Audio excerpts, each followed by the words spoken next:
Tautauwai, the threat classification was changed and they're now considered at risk declining. We've been working for about 15 years to get to this point. When you get a sense of just how much work's gone in to prepare the turatea for this release. They will be treasured.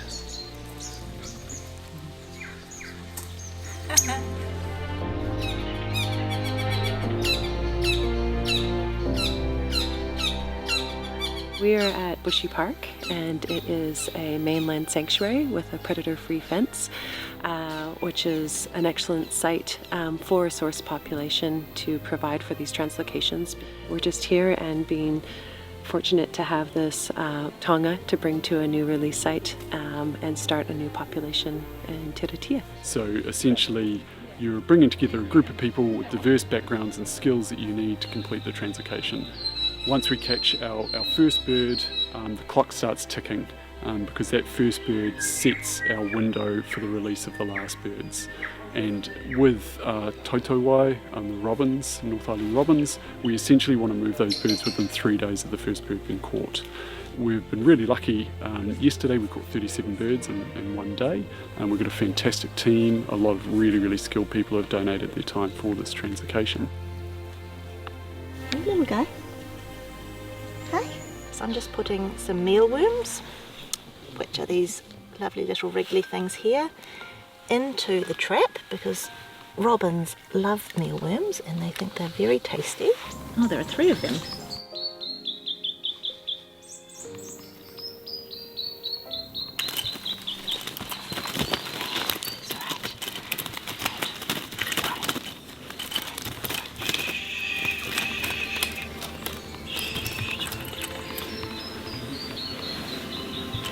Right, so we've just caught this little bird in the trap and now I'm going to pop it into a nice dark bag to help to keep it calm. I pop it in there carefully. Just make sure that it can't escape. I've worked with robins for on and off for probably over 20 years. They're a species that's really special to my heart, and yeah, I was involved in one of the first mainland reintroductions many years ago and did my masters on them and my PhD, and now I'm helping out with this translocation too, which is wonderful. So this little bird's just come in, and what I'm going to do is just weigh and check and then ban the bird and do a brief health check on it. It was caught 9 minutes ago, so a really nice quick turnaround for the processing, which is what we really like. And we have another little friend who keeps an eye on us while we're working. So we measure it primarily to have a good guess at sexing it. It's quite hard to do, but today we're also measuring it out because Zoe's going to put a transmitter on the bird, and she's preparing the transmitter right now. I'm now going to ban the bird. It has a unique number which identifies it as an individual, but we're also going to add 3 colour bands to it, which means that we can also easily identify it at a distance just with a pair of binos. So a little bird which will go across for a transmitter now. So we do the transfer. We've just put on a harness, so it's just gone over the legs, and we've got a little transmitter sitting on the back, and you can see this aerial coming out the tail, and so that's nice and bendy so it won't get caught. And you can hear that beep, and so that little beep is what we're looking for in the forest. You can see it's a custom-made bird box. Now it's made for cats, of course. You can see there's a tin of mealworms for food, and there's a dish of water, and there's also a little perch. So as part of this project, we're having to have the birds in captivity temporarily before going to turatea, the release site. So in that time, we are responsible for just their husbandry. So basically changing out their food 2 times a day and then just monitoring them while they're held in the boxes.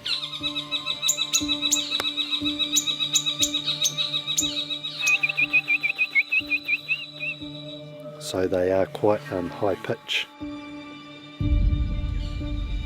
The opportunity to reintroduce a species that would have been here up until after colonisation is really awesome.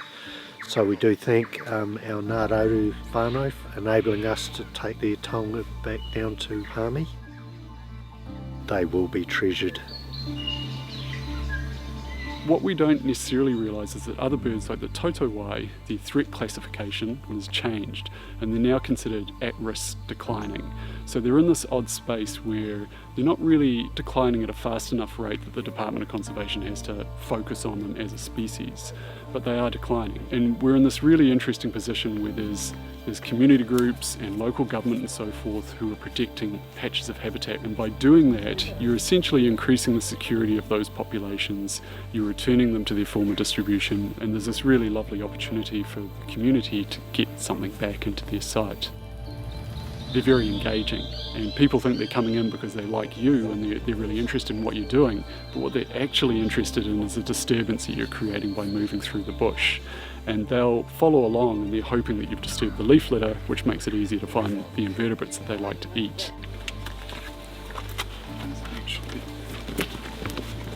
We're good to go. Bruce and I will go jump in and we'll start loading. Okay. What we're doing now is we have 40 birds that we need to transport southeast down to Turitea, and we have 2 vans. We can put 20 birds in each van, and this is a really delicate part of the process. The birds don't like it. It's quite stressful for them, and it's stressful for us as well. So what we do is we move the birds in darkness. We put them into the back of the van, sitting on camping pads with thick foam in between them. The windows have been blacked out, and the drivers are careful. The air conditioning's on cool, and we give them a nice quiet ride, and most of them will probably sleep the whole way.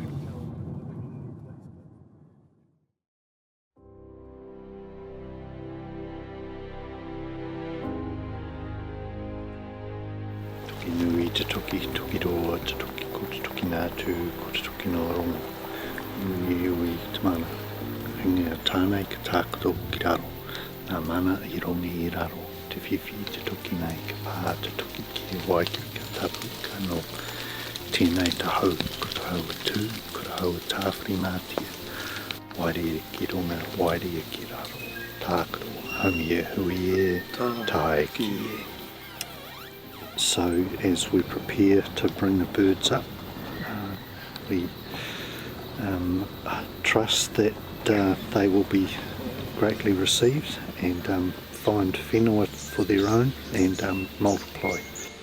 Rangitani, when they first established in the Manawatū, established at the Pāhiatua track, and so this is the whenua that they first started collecting mahinga kai. So having these special little birds come back in is quite cool in that cultural sense. They too are now colonising in the birthplace of Rangitani in the Manawatū, so quite special. Oh, it's beautiful. It's a stunning spot. It's really beautiful, and it's nice. There's bellbird and tui. There's a whole bunch of popokati are calling over there as well, so it's a really, really nice spot. Comparing from when we started, the changes have been amazing. The quality of the bush, I remember when we first came in, some of the pungas were just so chewed out from possums they hardly had any green left on the tops of them, and you don't see that now. We've been working for about 15 years to get to this point. Through the council, extensive predator control operation over about 40 square kilometres, I think somewhere in the order of about 2,000 traps. We get a sense of just how much work's gone into prepare the turitea for this release. Because we don't have a fence at turitea, that's work that's going to have to be ongoing as well in order to safeguard the birds as they hopefully thrive and maybe even spilled out into the city and into the sledge track and the like, so that the public can see them.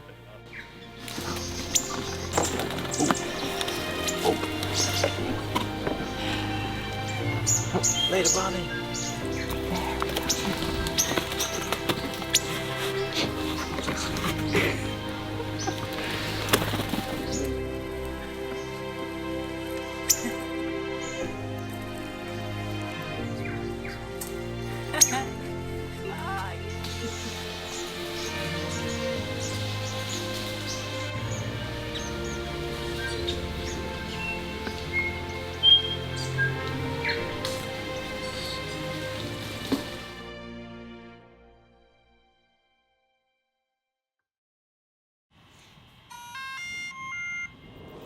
Haven't managed to sight all of them, so we can kind of tell with the aerials that they are moving because the signal's kind of waving around. We've sighted a couple of them and they all seem to be doing healthy. We've fed them a few worms to get them fed up. I'm going to be around for the next 9 weeks tracking these birds, so we're going to do a combination of the drone on good nice days like this and try and get into those more remote parts of the reserve, and then on the other days I'll be on ground trying to get in a bit closer, maybe visually sight those birds to just check that they're doing okay.